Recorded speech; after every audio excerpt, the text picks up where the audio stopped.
आप देख रहे हैं मास्टर टीवी। मैं हूं याज मोरस और आपको अपने ऑनलाइन सेशंस में एक मरतबा फिर खुश आमदीद कहते हैं। और कुछ रीजंस की वजह से हम अपने ऑनलाइन जो सेशंस थे उनका सिलसिला कंडक्ट नहीं कर पा रहे थे, लेकिन आज खुशकिस्मती से हमने अपने इस सेगमेंट को दोबारा शुरू किया है। और आप जानते हैं कि हम इस इंटरव्यू सीरीज में ऑनलाइन सेशंस में मुख्तलिफ लोगों के साथ मुख्तलिफ मौज़ूआत पर गुफ्तगू करते हैं। और आज भी बड़ा इंटरेस्टिंग टॉपिक है। कुछ हम इसको टेक्निकल वजूहात की बिना पर कंडक्ट नहीं कर पाए थे, थोड़ा सा डिले हुआ टाइम का, कुछ और रीजंस थी जिसकी वजह से हम इसको वक्त पे शुरू नहीं कर पाए। उसके लिए माजरत, आप लोग इंतजार कर रहे थे। Now we are live, we are lucky that के आज हमारी गुफ्तगू होगी। टॉपिक बड़ा जबरदस्त है, एक्सीलेंस इन टीचिंग। बड़ा ही जबरदस्त टॉपिक है और इस टॉपिक पर जितनी गुफ्तगू की जाए कम है। और खासतौर पर इस पेंडेमिक में जो गुफ्तगू है इस पर ये बहुत ज्यादा होनी चाहिए। और आज के इस टॉपिक पर गुफ्तगू करने के लिए जो है वो मेरे बहुत अच्छे दोस्त, बहुत अच्छे साथी और बहुत अच्छे टीचर जो यूएई से हमारे साथ हैं, जनाब अरशद अरनर साहब। अरशद, प्रोग्राम में आपको खुश आमदीद कहते हैं। थैंक यू जनाब, थैंक यू याज Morris. Thank you, thank you. मैं अर्शिद के बारे में बताता चलूं कि मैं इनको तकरीबन को 10-12 साल से जानता हूं। We used to work together for एक अदारे के साथ टीचर्स ट्रेनिंग के लिए काम करते रहे, टीचर्स एवेल्युएशन के लिए और मुख्तलिफ लिहाज से। और बहुत कम मैंने लोग देखे हैं जो शुरू से अपने पैशन के हवाले से, अपने प्रोफेशन के हवाले से क्लियर होते हैं और उसको डेडिकेशन के साथ लेकर चलते हैं। और अरशद ने कराची में भी काम किया, बहुत सारे स्कूलों में पढ़ाया, ट्रेनिंग में जो है वो हिस्सा लिया और आज वो यूएई में एक अच्छे स्कूल में जो है वो पढ़ा रहे हैं। अरशद की हम स्टोरी को कैसे इस जर्नी को उन्होंने टीचिंग को एक एज अ प्रोफेशन बनाया और उसके बाद जब वो मुल्क से बाहर गए तो वहां सिस्टम कितना मुख्तलिफ है। तो आप हमारी इस कन्वर्सेशन में हमारे साथ ज्वाइन कर सकते हैं। फेसबुक पर हमारे पेज मास्टर टीवी को लाइक करें, शेयर करें और जो है वो अपनी गुफ्तगू का, अपने सवालात का जो सिलसिला हमारे साथ कैरी ऑन कर सकते हैं। इसके अलावा आप हमारे यूट्यूब चैनल पर मास्टर टीवी पाकिस्तान के नाम से है, उसको सब्सक्राइब करके ये वीडियो जो है वो आप वहां से देख सकते हैं। अच्छा, thank you so much once again. और हम काफी देर से इसको प्लान कर रहे थे, लेकिन कुछ आपकी मसरूफियात की वजह से, कुछ मेरी मसरूफियात की वजह से इसको हम कंडक्ट नहीं कर पा रहे थे। Finally we are here, so once again thank you so much. I would like to say congrats to you for your efforts, for your channel Master TV, and you become mentor for our nation, our youth. It's very good and very big achievement. So I would like to say congrats to you for many times, because we are feeling need in our society about this, that our youth, our youngster, they need motivations, they need motivational courses which you are doing.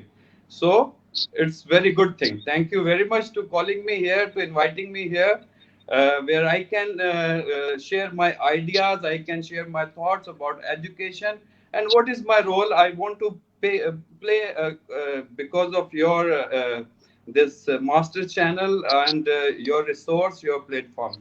Thank you very much, Yaz Morris. सही। अर्षित, ये हम जानते हैं कि मैं अपने viewers के लिए जानना चाहूंगा आपका शौक कैसे हुआ टीचिंग की तरफ, टीचिंग की तरफ रुझान कैसे हुआ और किसको देखकर या कौन इंस्पायरेशन बना आपका कि आपने टीचिंग शुरू की। एंड आई नो दैट कि आप शुरू से ही बड़े इस काम में बड़े मगन थे, बड़े पैशन के साथ करते थे और उसके साथ साथ ट्रेनिंग भी। तो ये स्टोरी बताइएगा कि इसका आगाज कैसे हुआ टीचिंग के हवाले से। यार साहब, फर्स्ट ऑफ ऑल मैं कहना चाहूंगा कि टीचिंग का शौक कैसे हुआ। टीचिंग का जो आगाज है वो मेरी फैमिली में, एक्चुअली मेरे जो चाचू हैं, अंकल हैं, वो टीचर थे, ऑलरेडी रिलीजन टीचर थे, तो उनसे बहुत ज्यादा इंस्पायरेशन थी। और इसके अलावा फिर काफी अरसे से मैं टीचिंग के जो इंस्टीट्यूशन थे, कैटेगरी सेंटर कराची, वहां पर बहुत सारी ट्रेनिंग्स जो है वो मैं करता रहा। आई थिंक ग्रेड 8 से ही मैं वहां जाना शुरू हो गया था और बहुत सारी ऐसी पर्सनैलिटीज से मेरा जो है वो इंटरेक्शन होता था कि जो बहुत अच्छे टीचर्स थे, जो बहुत काइंड थे, जो बहुत यानी कि शेयरिंग पे बिलीव करते थे। तो उनसे मैंने सीखना शुरू किया, तो आहिस्ता आहिस्ता मैं इस फील्ड में एंटर हो गया। तो ग्रेड 12 के बाद मुझे जो है आरटीसी ज्वाइन करने का मौका मिला मुल्तान में, तो उससे जो है मेरी बेस बन गई टीचिंग के लिए, कि मुझे एक विजन, मुझे एक जो है रास्ता मिल गया कि मैंने एक्चुअली करना क्या है। तो उस कोर्स के बाद मैं बाकायदा तौर पे इस फील्ड में एंटर हो गया, और तब से आज तक मैं इस फील्ड में हूँ। अर्शद, मजे की बात आपको बताऊं तो ये हमारा आज अपने नए स्टूडियो में पहला प्रोग्राम है और कभी लाइट नहीं गई। आज फर्स्ट टाइम जो है वो लाइट गई है, तो आप देख सकते हैं कि कितना जो है वो चैलेंजिंग था हमारे लिए। But I would like to know कि हम इसको कैरी ऑन करना चाहेंगे। और मैं जैसे आपने वो बताया कि आपका वो पैशन था, फिर उसने आपने पाकिस्तान में भी पढ़ाया, क्या चीजें डिफरेंस थी जब यहाँ हम ट्रेनिंग्स करते थे, टीचर्स के पास जाते थे, तो बड़ा डिफिकल्ट होता था उन टीचर्स को ट्रेनिंग्स के लिए आमादा करना, कुछ सीखने के लिए आमादा करना। तो वो आपने जो डिफरेंस, जब आप बाहर गए तो कितना डिफरेंस था यहाँ के सिस्टम में और वहां के सिस्टम में? पहले तो मुझे ये बताइए, आपको कौन कौन से चैलेंज एज अ टीचर वहां जाके फेस करना पड़े? यार साहब, ये क्वेश्चन मैं आपको इसका जवाब लाजिम दूंगा, बल्कि हम डिस्कशन करेंगे और मैं उजागर करूंगा कुछ पॉइंट्स। लेकिन उससे पहले जो है, जो बहुत इंपॉर्टेंट चीज मैं समझता हूँ, वो ये है कि मैं अपने जो टीचर्स थे जिनकी वजह से मैं आज इस प्लेटफॉर्म पे हूँ, उनका मैं सर, थैंक करना चाहूंगा, और सर, जिनका कंट्रीब्यूशन रहा मेरी लाइफ में। तो सर, फर्स्ट क्वेश्चन जो था वो जस्ट रिलेटेड था कि मैं इंस्पायर किससे हुआ, लेकिन उसके बाद मुझे इस फील्ड में मौके किन लोगों ने फराहम किए कि मैं आज यहाँ पर हूँ। तो अगर मैं उनका नाम ना लूं तो मेरे ख्याल से ये अच्छा नहीं होगा। तो सबसे सर, पहले मैं बिशप सिमियन परेरा, जिन्होंने मुझे वहां स्पॉन्सर किया था RTC religion teacher training course के लिए, सर, जो सर, कि आई थिंक वो एक यूरोपियन या कैनेडियन लेवल का इंस्टीट्यूशन है, जो सर, उस स्टैंडर्ड के मुताबिक हमें जो है वो प्रिपेयर करते हैं। तो बिल्कुल आर sir. Religion teacher training Multan, RTC, father James Chanan, bishop Simeon Pereira, bishop Everest Pinto, उस दौर में मेरे स्पॉन्सर्स थे। और फादर जेम्स चनन, जिनको पूरी दुनिया जानती है, और वो पाकिस्तान में एक बहुत ही अहम टास्क जो है वो प्रेजेंट कर रहे हैं कि पीस के हवाले से, मुस्लिम क्रिश्चियंस पीस के हवाले से वो काम कर रहे हैं, जो कि बहुत डिफिकल्ट था जब उन्होंने स्टार्ट किया। अभी आहिस्ता आहिस्ता वो बहुत अच्छे प्लेटफॉर्म पे दुनिया को ले आए हैं कि जहां एक्चुअली हम बातचीत कर सकते हैं। तो ऐसे लोग जो है मेरी जिंदगी में रहे जिनकी इंस्पायरेशन बहुत ज्यादा है, वर्ल्ड वाइड जिनकी इंस्पायरेशन है। उसके अलावा miss Ann Mary, miss Mariam बिल्कुल। फ्रांसिस, जिन्होंने हमें रिलीजन की टीचिंग्स दी, सर डैनियल, सर सुहेल, और फादर आर्थर चार्ल्स, जो कि डायरेक्टर भी थे, अपना डायरेक्टर विकर जर्नल थे कराची में। उनसे काफी अरसे से, जब से मैंने मैट्रिक किया, मैट्रिक से पहले से मेरा इंटरेक्शन है इन लोगों से, सर नीनो। तो इनसे मैं बहुत सीखता रहा, और इनकी जो बातें थी उनसे जो मैंने स्किल्स सीखी, काइंडनेस की, और जो उन्होंने बिल्डअप की मेरी पर्सनैलिटी, वो पर्सनैलिटी की बदौलत शायद, तो मेरा नॉलेज तो मेरा इतना ज्यादा नहीं था जब मैं यहाँ पर आया हूँ। तो लेकिन उनकी जो इंस्पायरेशंस थी, उनकी जो बातें थी, उनके जो लेक्चर्स थे, तो उनकी जो कमिटमेंट्स थी अपने काम के हवाले से, तो उनकी बहुत ज्यादा इंस्पायरेशन रही मेरे ऊपर। क्योंकि कैटेगरी सेंटर से भी मेरा ताल्लुक था, और कैटेगरी सेंटर का जो है काम वो तालीम और तरबियत का ही है।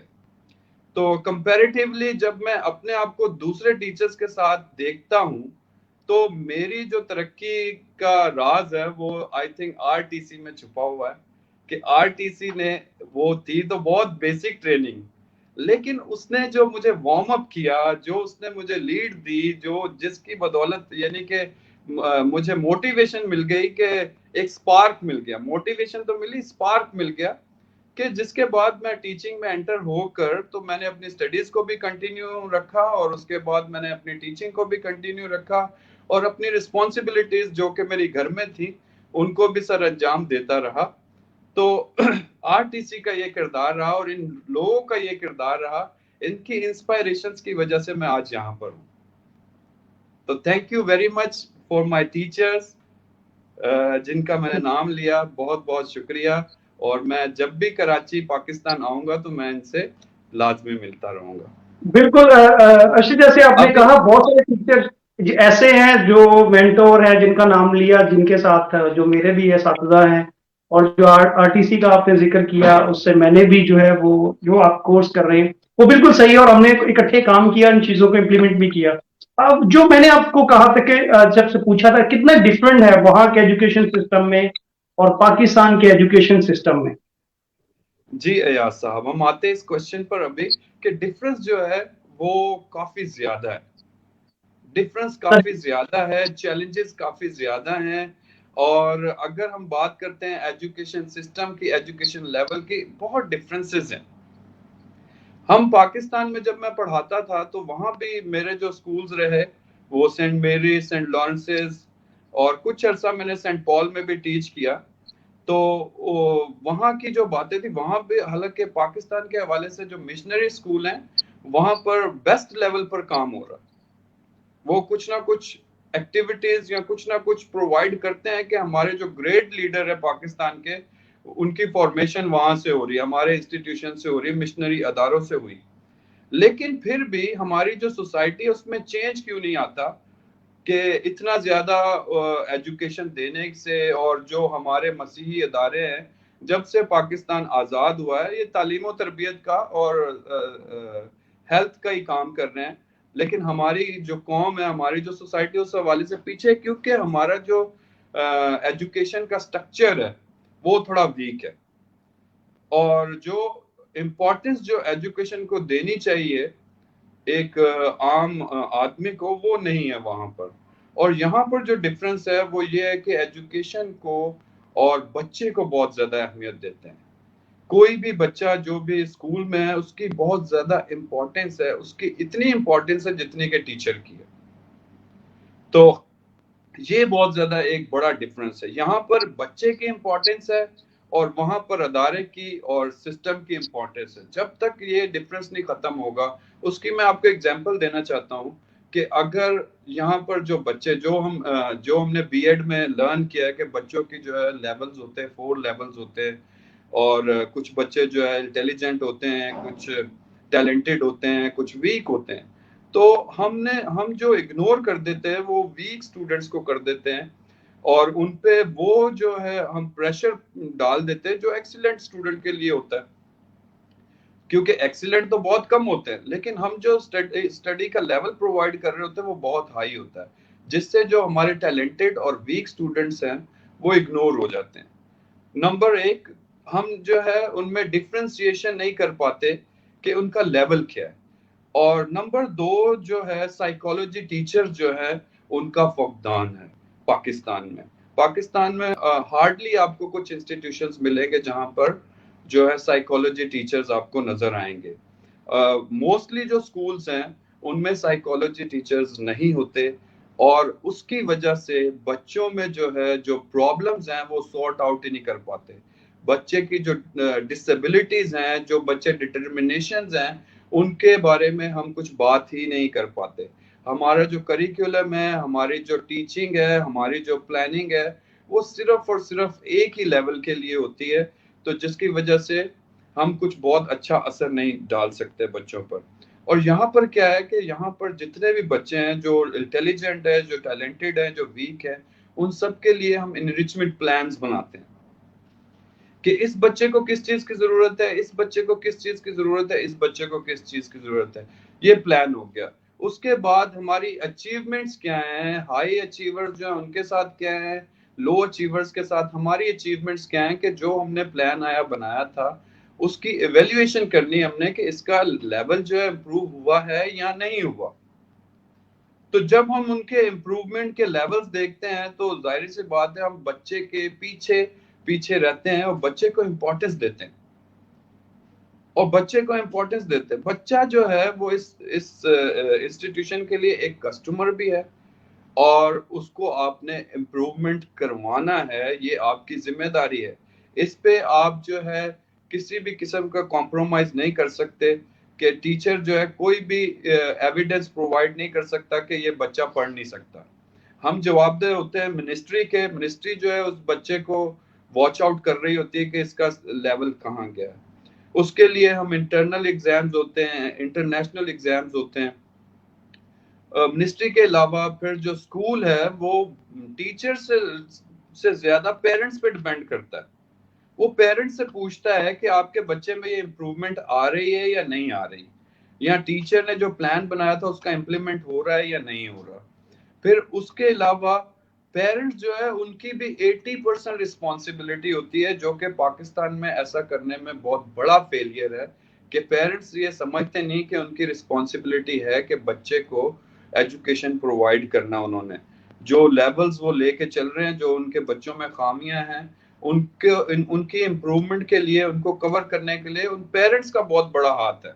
वहाँ पेरेंट्स जो है ज्यादातर जॉब्स में बिजी रहते हैं, तो इसलिए पेरेंट टीचर जो कम्युनिकेशन है उसका बहुत बड़ा लेकनेस है वहां पर। तो इस हिसाब से जो हमारी सोसाइटी है यहाँ पर, जहाँ पर हमें बहुत सारी फैसिलिटीज हैं, हमें यहाँ पर बहुत सारी फैसिलिटीज हैं, यहाँ पर मोबाइल जो है वो एजुकेशन पर्पस के लिए यूज हो रहा है, और वहां पर मोबाइल जो है इंटरटेनमेंट पर्पस के लिए। इंटरटेनमेंट बिल्कुल सही। तो ये देखें, करिकुलम है एक साइड पे टेक्नोलॉजीज हैं और चैलेंजेस हैं। अब वही मोबाइल जो कि उसमें बहुत सारी चीजें होती हैं जिसको बच्चा देखकर, जिसको बच्चा सुनकर अपनी जो है वो पर्सनल ग्रोथ कर सकता है, अपना एजुकेशन लेवल जो है उसको एडवांस कर सकता है, डेवलप कर सकता है। लेकिन उसमें मददगार कौन लोग हैं? टीचर्स हैं मददगार, पेरेंट्स हैं मददगार, उसकी सोसाइटी है मददगार। तो ये सारी चीजें यहाँ पर हो रही हैं, वहां पर ये सारी चीजें नहीं हो रही। तो ये बहुत बड़ा एक डिफरेंस नजर आता है।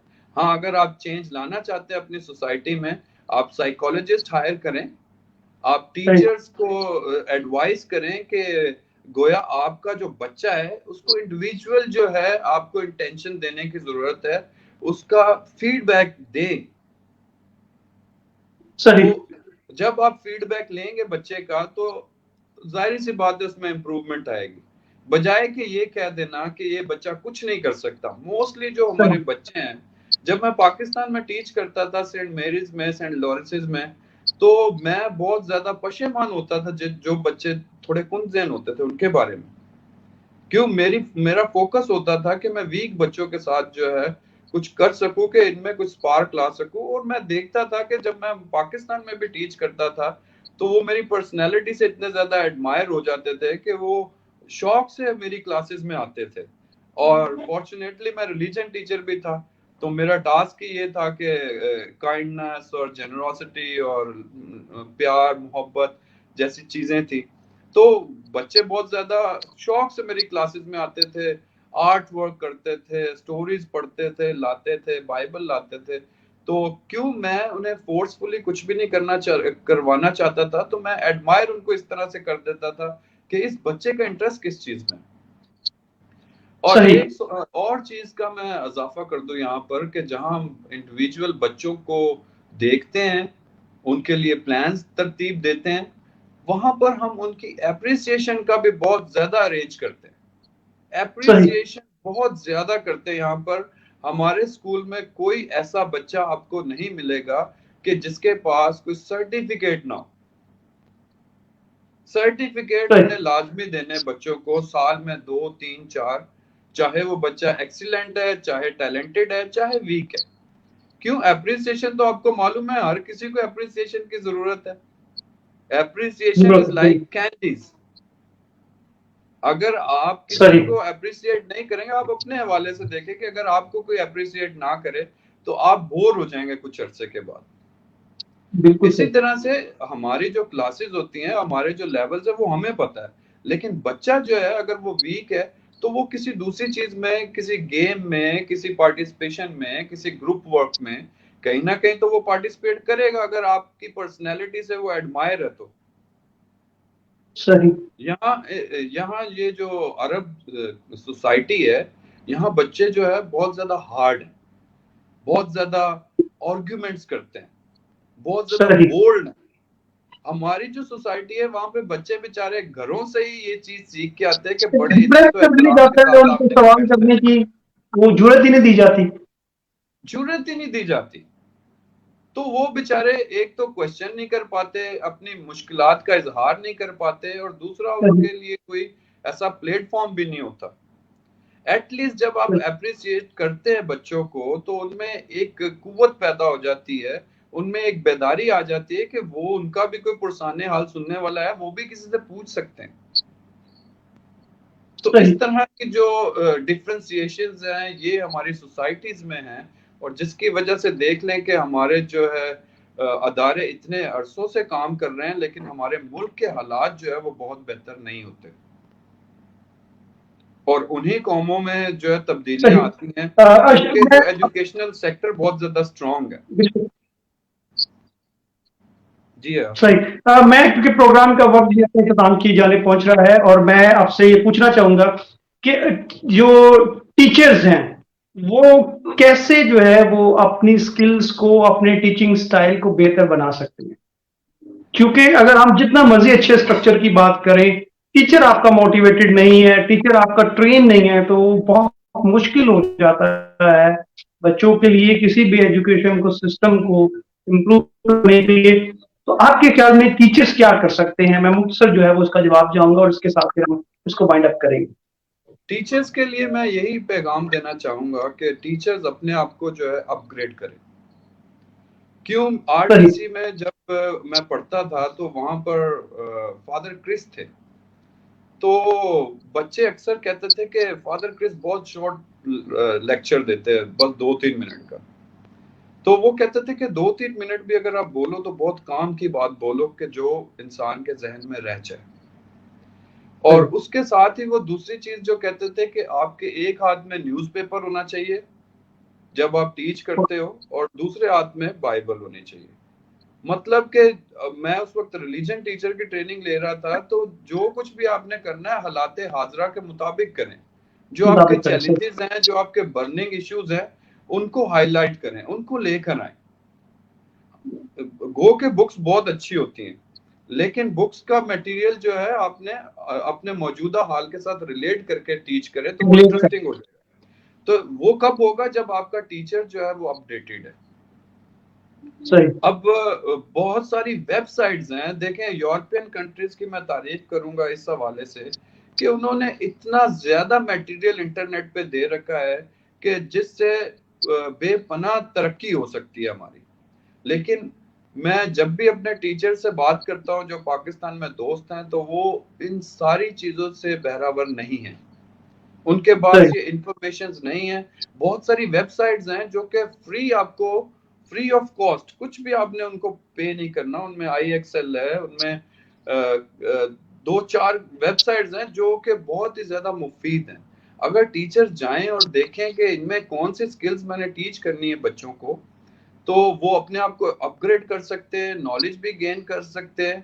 और अगर वो इंटरनेशनल लेवल पर प्रैक्टिसेस कर लें, यानी कि ये स्किल्स जो इंटरनेट पे दी जा रही है इनकी प्रैक्टिसेस कर लें, अपने आप को अपडेट कर लें, तो दुनिया के किसी भी कोने में जाके वो टीच कर सकते हैं। तो वो जो उनका ब्लेम है कि हमें इस टीचिंग फील्ड में कुछ मिलता नहीं है, तो उसको जो है वो चेंज कर सकते हैं। वो इस तरह से चेंज कर सकते हैं अपने आप को अपग्रेड करके, जो इंटरनेशनल लेवल पे चीजें प्रैक्टिसेस हो रही हैं जिनकी, उनको वो जो है अडॉप्ट करके, उनकी प्रैक्टिसेस करके, तो वो दुनिया के किसी भी कोने में जाके पढ़ा सकते हैं। बहुत सारे टीचर्स यहाँ आते हैं लेकिन फेल हो जाते हैं, उसकी वजह यही रहती है कि नई चीजें सीखने का चैलेंज होता है, तो जिसको वो एक्सेप्ट नहीं करना चाहते, वो एक्सेप्ट नहीं कर पाते, क्योंकि उनको वो अपनी बुक से प्यार हो जाता है, वो उस बुक के जो है समझ लास्ट पेज उनको सब आता है, लेकिन नई चीजें जो है वो सीखने में उनको थोड़ी दुश्वारी होती है। तो वो ये जो कठिन मरहला है, अगर वो कर लेते हैं और अपने आप को अपग्रेड करते रहते हैं न्यू कोर्सेज से, न्यू इंफॉर्मेशन से, तो यकीनन वो कामयाब हो जाएंगे। Arshad, thank you so much for your time, for your wonderful insight, और बहुत बहुत शुक्रिया आपका, आपने वक्त दिया और बड़े अच्छे तरीके से आपने मौजू को बयान किया। मेरा दिल मजीद चाह रहा था हम गुफ्तगू करें, लेकिन एज यू कैन सी कि हम जो है वो लाइट्स ना होने की वजह से प्रॉपर इसको नहीं, वैसे भी जो हमारा वक्त था हम उसके मुताबिक अपनी गुफ्तगू कर चुके हैं। So thank you so much once again. और आपका जो वाकई ही इंसाइट है वो बहुत जबरदस्त है, और जो आपका एक्सपीरियंस है इटसेल्फ वो आपको बताता है, और आपने इस प्रोसेस से गुजर कर एक मिसाल सेट की है कि अगर आप लर्निंग के लिए ओपन माइंडेड हैं, अगर आप सीखने की जुस्तजू रखते हैं, तो आप किसी भी दुनिया के कोने में जाते हैं तो आपके लिए चीजें जो है वो एडॉप्ट करना, सिस्टम में जो है वो दाखिल होना बहुत आसान होता है, बनिस्बत ये कि आप जब अपने आप को तैयार नहीं करते। So once again thank you so much.